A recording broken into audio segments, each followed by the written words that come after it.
Welcome everyone to the Side Draft Podcast, and welcome to another race review. And today, New Hampshire, we had a brawl to the finish with the 4 of Kevin Harvick and the 11 of Denny Hamlin. And we're here to give you the 4-1-1 of the race. Yeah, it's a really exciting finish. We always look for these kind of finishes all the time. So. Yeah, we had one last week, and we got one again. So NBC right now, they just have all these great races. Sometimes I feel bad for Fox because, occasionally you'll have a good race there, but, that's normally when everyone's trying to figure out their stuff, and we don't really have as many finishes like this one. So NBC always gets the great finishes. Yeah, I believe NBC, really comes on at the right time because it's getting about to cut off time for the playoffs, and it's middle of the summer, the heat, the stress trying to get into the playoffs and trying to get these wins and the playoff points, and so it kind of amps up a little bit. So to start off the weekend, you had first of all, everyone crashed. Just about. We had Denny Hamlin, he crashed, had to go to a backup car. You had Ryan Newman, he crashed, had to go to a backup car, and then William Byron scraped the wall at first. Was going to be okay. He had to go to a backup car. In he practice. Yeah, he wrecked again. And then he had Kyle Larson. He did the same exact thing, kind of wrecked twice. Then the second time he really needed a backup car. Yeah. And a lot of backup cars, but most importantly, Alex Bowman. He would lose a drive shaft during qualifying, and that tore the whole undercarriage of the car up really. So they just decided to just go ahead and go to the backup car, which it didn't last too long. Yeah, went out there and practiced. Then went around, spun around, got in the wall, and he's out of 88 cars. But what they're not out of is 48 cars. They had to take the 48, match the color scheme just a little bit with the base color of the car. So I was able to take all the Jimmy Johnson stuff off and put Alex Bowman stuff on, and so. It was a rough weekend for Team Hendrick. Yeah, very rough. I don't think that they've ever had a weekend as rough as this one. It's been a rough couple of years, but I think this just takes the cake. Yeah, because Chase Elliott, he would have trouble and break an oil line or something, spun around, and then Jimmy Johnson, he had a belt on his brake and lost the power steering and water pump, and it's just like he just had a hex on his Hendrick cars. It wasn't us, we promise. No, didn't pick you this week. Other than that, Keselowski would be on the pole, had a great lap, beat Kyle Busch, which is something crazy because we had Keselowski and Kyle Busch on the front row, and we all thought maybe that would cause some sort of great battle, and which it did. Yeah. Because Keselowski or Kyle Busch would have a great jump on this restart, and Keselowski was able to reel him in. After a couple laps of battling him, finally got around him. Yeah, it really fought really tough, and I believe Mark Truex just following Brad Keselowski around for a while, just try to get around Brad, but Brad was pretty quick then, and he just followed him around, and finally eventually got around Kyle Busch. Yeah, so after that, we'd have a caution for Austin Dillon, which is unfortunate because Austin Dillon had a great relationship with Nick Harrison, who was unfortunately passed away unexpectedly. We don't know all the details of how or why, but it was very, very unfortunate. Is very surprising. A lot of people said it was at the track yesterday, and they didn't really give out any details. And all our thoughts and prayers goes out to the Colorado Racing team, and goes to his family too. So, very sorry to hear all that. Yeah. So, it really hurt me when Austin Dillon got in that caution because he was wanting to have a good run for his buddy, and winning would have wouldn't have healed the pain, but it would have been something to look back on and smile about. It'd be very special. Yeah, so it's unfortunate to hear that, and thoughts and prayers to everyone involved, all the family and the NASCAR community. Oh yes. So then after that we'd have Kyle Busch. He would continue to lead. He would somehow get the lead back on pit road. That team's just crazy on. Yeah, it really kind of looked like a Kyle Busch day. Like he's just going to take over and be like Christopher Bale and just pretty much dominate the whole race. And then Stenhouse would take 2 tires on that pit stop, and that would kind of hold up the field. Yeah, that hold up the bottom line, and really hurt Brad and Truex a little bit because that's down on the lower line, and that kind of just stacked everybody up. Then Kyle Larson would have a loose wheel towards the end of that stage. He would have to come in. He just wasn't loving it this weekend. No, he wasn't having a very good happy meal. No, he wasn't. Not very happy. But maybe he had a meal. Probably. Not a happy one, but probably had a meal. Probably. I'm about guarantee it. Yeah. That's the only thing we could predict. Drivers have meals. Yep. And then Kyle Busch will win stage 1, unsurprisingly, because with Stenhouse's holding up the field just a little bit, that allowed Kyle Busch to get to a 2-second lead somewhere in there. So yeah, he's pretty sizable lead. So. But Eric Jones, using some pit strategy, he'd finish second. Yeah, I mean, it's a really strong team for Eric Jones. Yeah, he runs good here. Kind of fits his driving style, and yeah, he's coming on stronger. In stage 2, it would be Kyle Busch versus Keselowski yet again. Kyle Busch would ultimately win that race yet again, and then caution out for Daniel Hemrick and Daniel Suarez. So Daniel times 2 did not do very good through that corner. I believe that was due to Chase Elliott. Something on the car broke. Some sort of fluid went on the racetrack, and along went Daniel and Daniel. Daniel's times 2. Yeah, Daniel Hemrick, he saw the oil, the fluid and stuff, and he dodged it. Daniel Suarez wasn't fortunate enough to do that, and kind of collected Daniel Hemrick. But Suarez continued, and Hemrick didn't. Yeah, so this allowed for some strategy, which strategy makes for intense racing. You don't know who's going to win. There's no clear-cut winner, so makes everything exciting and unpredictable. Yeah, New Hampshire always comes down to strategy, and it really drives people crazy. Going, you pit now, 2 tires, 4 tires. It's kind of crazy. The penalty for Keselowski, uncontrolled tire. Man, he just had a great run, great day. Yeah. Possibly the fastest car on the racetrack, at least in long run speed at that time. And then, penalty and get put in the way back. And then, that's just not where you want to be at New Hampshire. Yeah, it really hurts you when you got a really, really great car and you come to the pits and you get some kind of pit road penalty and that puts you in the back, and that makes for a very long day. So, which, if you're going to have a penalty, the first stage is the first time to do it, or the best time to do it, so because you got time to recover from it. And then Bowman and Jones would make some contact under pit road, and it's just something wrong with Bowman's luck there this weekend. He just want to get out of New Hampshire. Yeah, he just want to survive New Hampshire. And then Harvick and Hamlin would stay out, and not too long later, Kyle Busch would power through and take the lead, and then would have Stenhouse slamming the wall and causing a caution, which causes more strategy and more unpredictability, and it was just a wild race. Yeah, I ain't sure if that's when Eric Jones might have got into him. I ain't sure what all went down with that, but he kind of parked his car right there in front of his pit box. Yeah, just get out, and Ricky wasn't too happy with him, and he says payback's coming, so we'll see.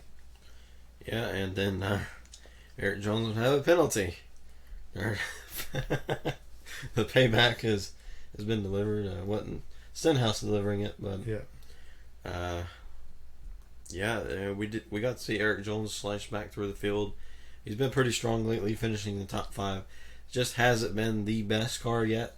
Maybe in the next upcoming races he will be, but will that happen when Stenhouse gets his payback? Yes, we'll see if Stenhouse will keep him out of the playoffs. Yeah.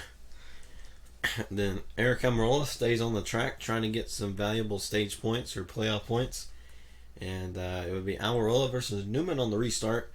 And then caution for Clint Boyer and Martin Truex Jr., which for Truex, it doesn't really hurt that much. He still was able to get a top 10 out of that. But Clint Boyer not locked in the playoffs yet.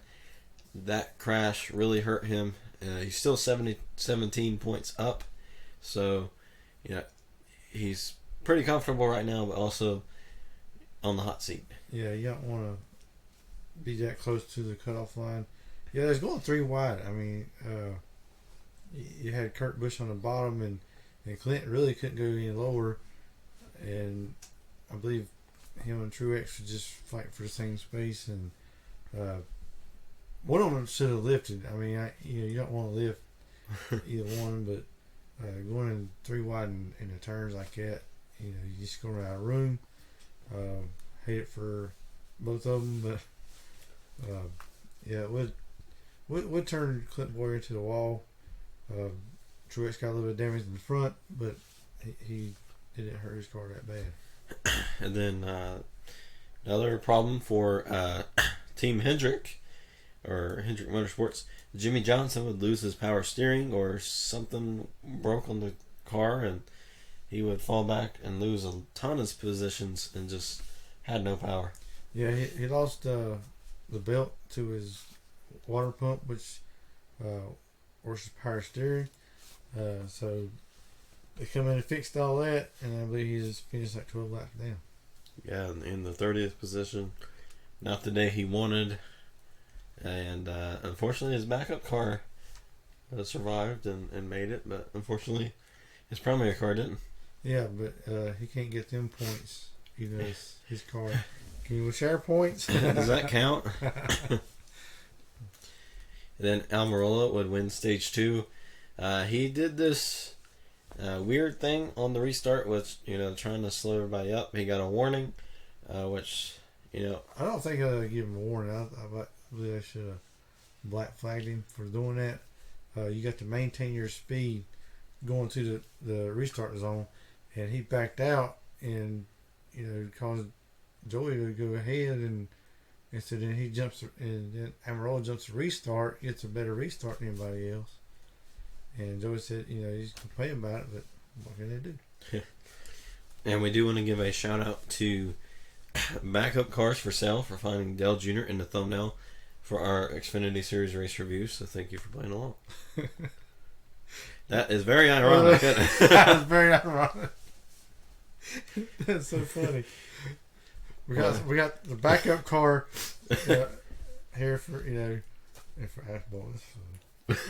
That's just coincidental. So he got a lot of business this week. Oh yeah. So stage 3, it'd be Hamlin versus Harvick on the restart, which we saw that a lot today. Hamlin would get the lead, and then would have Kyle Busch in the wall a couple laps later, and that is very weird to say because that doesn't normally happen. No, I believe him and Kyle Larson got into it, maybe cut a tire, and he had to come in an extra pit stop, and here he is in the wall again. So I believe it. We really didn't hear much out of Kyle Busch the day after that. Yeah, these cars are getting more sensitive every year, and if you breathe on them sometimes they just don't drive as well, and I think that's what happened to Kyle Busch. Yeah. And then and plus his car don't really work pretty well in the dirty air and back in the field, which they set his car up to be up front, and it works when he's up front. So normally he stays up front, but this time he didn't, so that's one of the reasons why he found the wall, but still a good finish for him. Yeah, he still come to the field. He still had a pretty decent car. I know one time he was trying to catch Ryan Blaney, and Blaney just went off and left him. And then next restart would be Hamlin versus Keselowski. And then Kyle Larson would crash just a few seconds later, and he's still not loving it. Nope. And then it'd be Hamlin versus Eric Jones. Hamlin would take the lead. Larson crashes again. He's really not loving it now. Wash, rinse, repeat. So, just a bad turn of events for Kyle Larson. He does have a win this season, but unfortunately, it don't count. It don't count. So, I think he's still some points to the good. Yeah. But he's going to have to put some races together. Even if it's not wins, at least some top 10 finishes. Yeah, maybe McDonald's needs to send him a Happy Meal this week and might cheer him up. Yes. Maybe they need to put a little extra smile on the car. Maybe it'll be a lot better. But with that causes some more strategy. Harvick, who was around 4th or 5th, he would stay out. And then Eric Jones would stay out along with Martin Truex Jr. And, I thought more people would stay out at that point. But, no, there's only 3 that stayed out. The rest of them got 2 tires or 4 tires. And I thought really, 4 tires or something would eat him up. But I guess he held him off. Yeah, and Harvick wouldn't easily cruise to a win. We normally say they cruise to a win, but no, that did not happen. It was an intense battle with Hamlin, and Hamlin got there. Hamlin probably had the best car all day.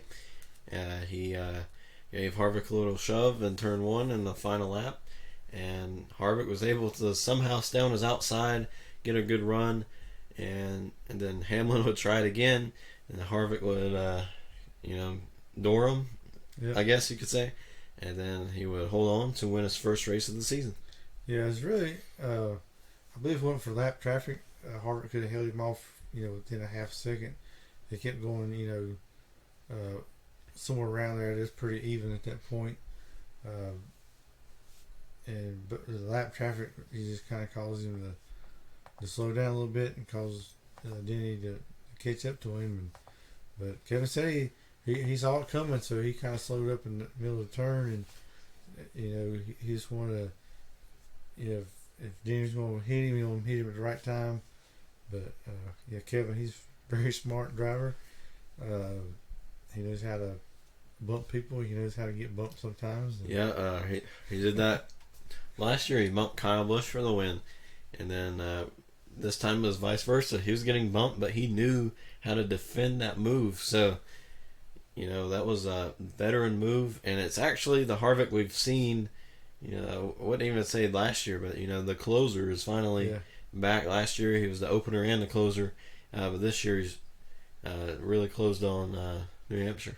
Yeah, they've had some great cars, some decent speed, and just having a way of finishing some of these races off. I guess he got tired of them saying y'all hadn't won yet, and so he just want to prove them all wrong. I ain't sure if Denny, would have hit him a little harder, would have pushed him more up the track. I don't think he really wanted to hit him like that, but he just wanted to kind of mess him up and try to get a good run on him. But it's hard to beat Harvick like that. Yeah, and the reason why I didn't pick him on Fast Picks this week was because I thought Pocono would be the day. 1 week off. And I guess this one guy's Harvick. Oh, where did all these come from?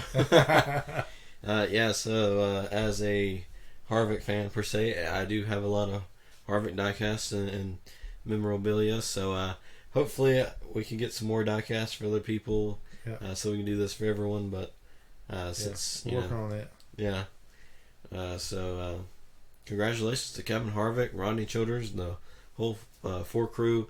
It's been a tough season for them, but they finally was able to get a win. And now, we don't have to hear that every week, he's at this point last year he had 6 wins and now he has 0. What happened? Where's Stuart Haas at? I mean, they're being competitive. They just ain't finishing them off.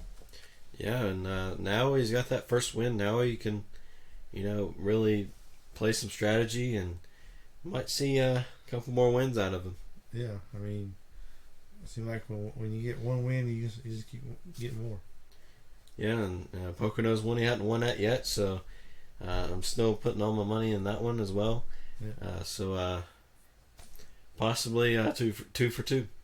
Yep, and we both picked Penske drivers, and we thought surely Ryan Blaney's going to win. Yeah. But he had a really strong car too. Finished fourth. That team's really coming on strong. They got some good runs coming up, and we got Pocono coming up, so maybe Ryan Blaney will get in victory. Yeah, and that's going to be another strategy race, and we'll just have to see how that goes. Mm-hmm. So we hope you enjoyed our race reviews. Oh, and another big shout out, Matt DiBenedetto finished fifth, and that was really great for that team. And another top 10. They're right there. They're just coming on at the right time. Yeah, and also shout out to Ryan Newman. He had some of those issues, I believe, power steering, and somehow finished in the top 10. Went down, got it fixed, and had a fast car. Oh yeah. All right, so we hope you enjoyed our race reviews throughout the week, and we'll see you on Friday for our fast picks. And the truck series is back next week at Pocono. All right. The Xfinity series will be at Iowa, and then the Cup series will be at Pocono. So we're going to two different places, so hopefully we won't get those mixed up. Maybe. We probably will, but I'll write it down. stay tuned, and we'll see how next week goes. Okay.